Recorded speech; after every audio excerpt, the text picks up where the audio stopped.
Tudo bem, pessoal?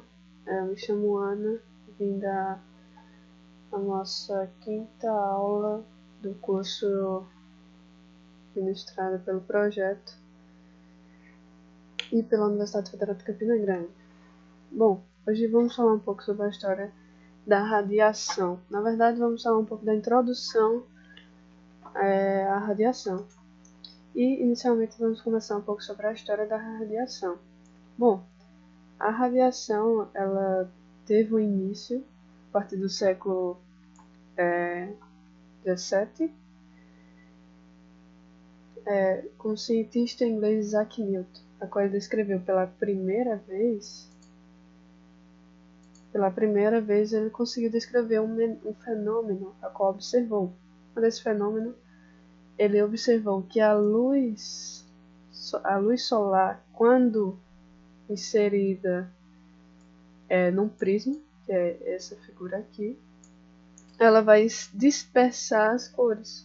Então, o que acontece é que a luz do sol, que é uma fonte, ela vai transmitir a luz e ela vai, a partir de uma pequena fenda, a partir de uma pequena brecha de uma fenda, ela vai chegar a luz até o prisma. Dessa luz é a luz branca. E quando a luz branca chega no prisma, ela consegue, a partir das propriedades que tem no prisma, da ótica, ela consegue dispersar essa luz. Então a gente consegue encontrar as 7 cores que encontramos no arco-íris. E essa mudança de cor de uma para outra é praticamente imperceptível, tá? É uma mudança muito pequena.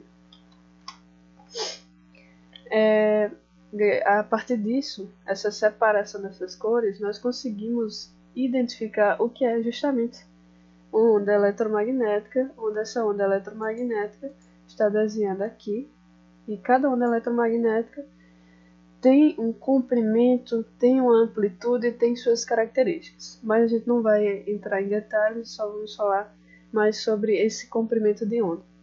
A gente vai ver que a partir de comprimento de ondas diferentes e frequências diferentes, nós conseguimos identificar tipos específicos de uso que nós utilizamos, que hoje, com a sua separação, é chamado de espectro eletromagnético. Aqui, ó, espectro eletromagnético é dividido por 7 faixas, onde tem a faixa das ondas de rádio. Veja que o comprimento dessa onda é bem maior do que o dessa aqui do micro-ondas, por exemplo, e assim por diante.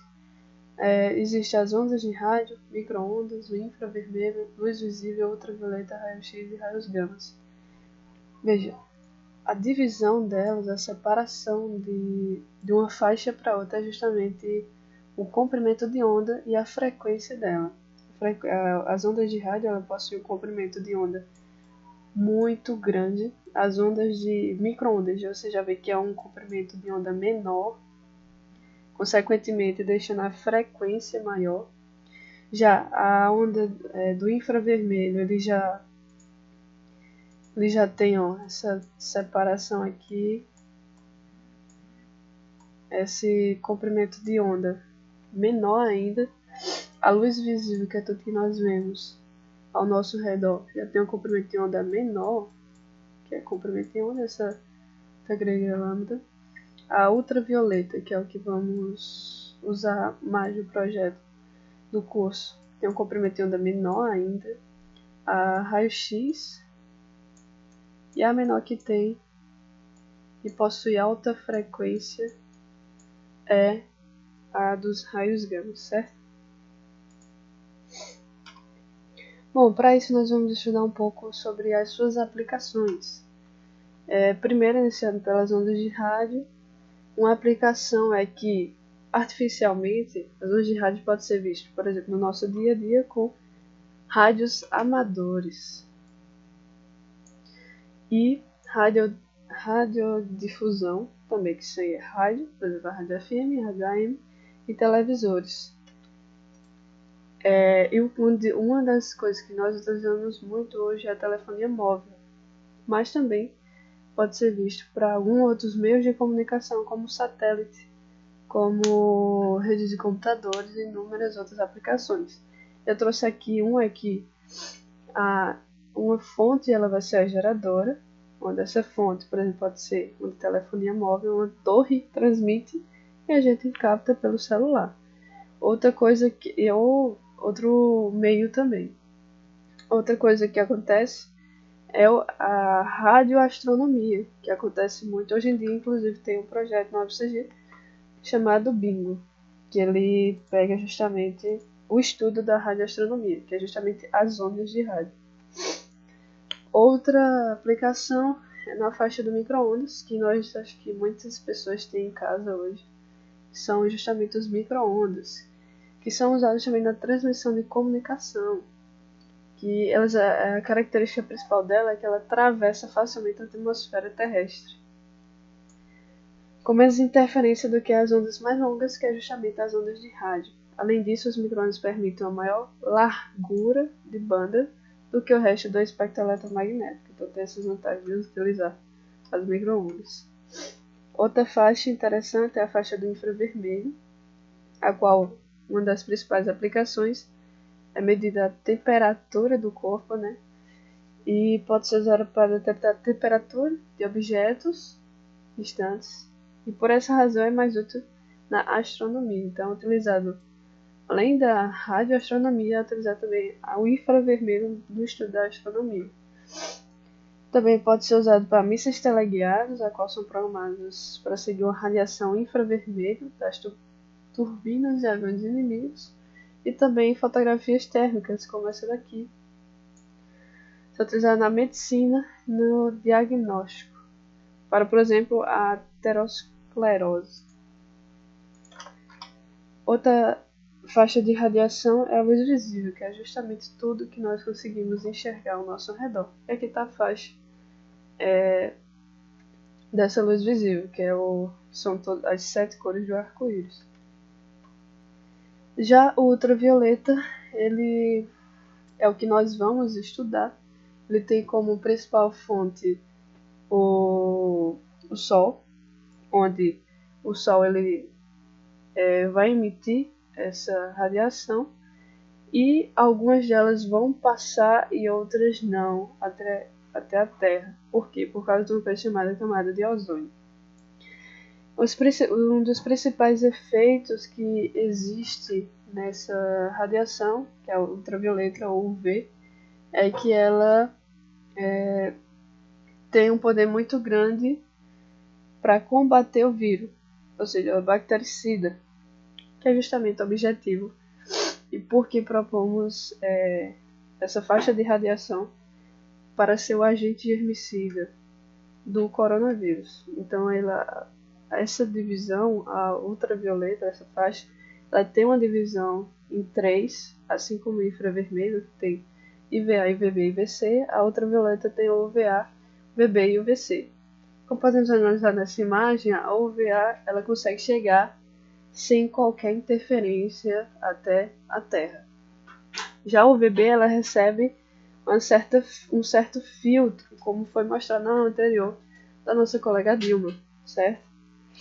Então, a partir da camada de ozônio, ela já vai filtrando um pouco a transposição dessa luz até chegar na Terra. Vocês podem ver porque a faixa aqui diminui.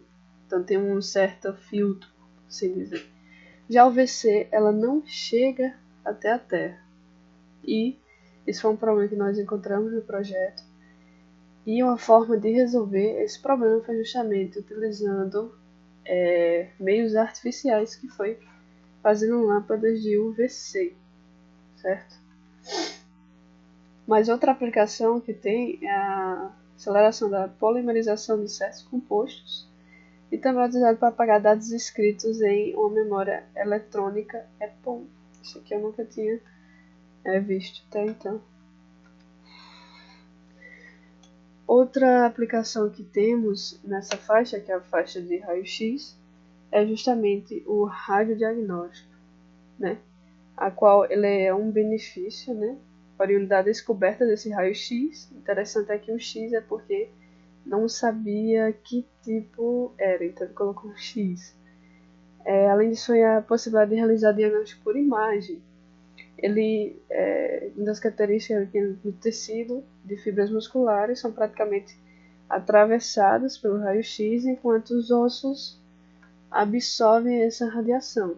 Então, quando você faz um raio-x, ele vai mostrar o esqueleto, a parte esquelética da região onde foi tirado. Isso aqui mostra o tórax, né, essa imagem aqui. Então, ela fica como se fosse uma fotografia, bem interessante, fotografia do osso. E por último, temos os raios gamas, onde ele tem essa letra grega aqui, né? Acho que é o alfa. Não me lembro ao certo. Mas é um tipo de radiação eletromagnética de alta frequência. Por quê? Porque tem baixo comprimento de onda. Ela é produzida geralmente por elementos radioativos, processos subatômicos,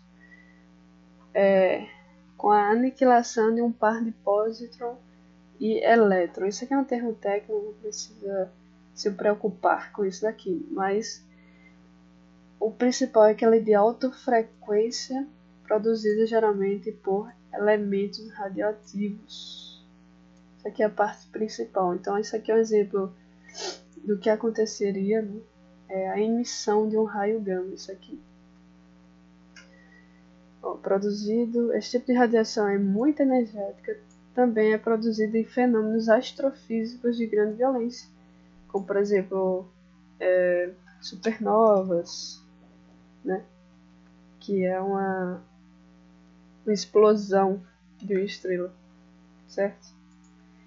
E dando essa introdução foi mais para mostrar a vocês um pouco sobre essas aplicações que temos no dia a dia e que são interessantes, mostrar um pouco da história.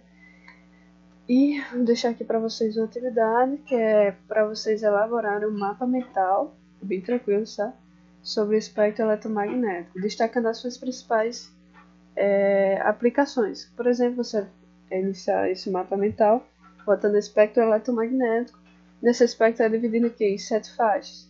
Cada faixa ela tem o quê? Por exemplo, o infravermelho é dividido em 3 faixas. Então você vai colocar isso explicando, certo? A partir disso de um mapa mental. Então, pessoal, é só isso. A aula de hoje. Estamos finalizando por aqui. Bons estudos.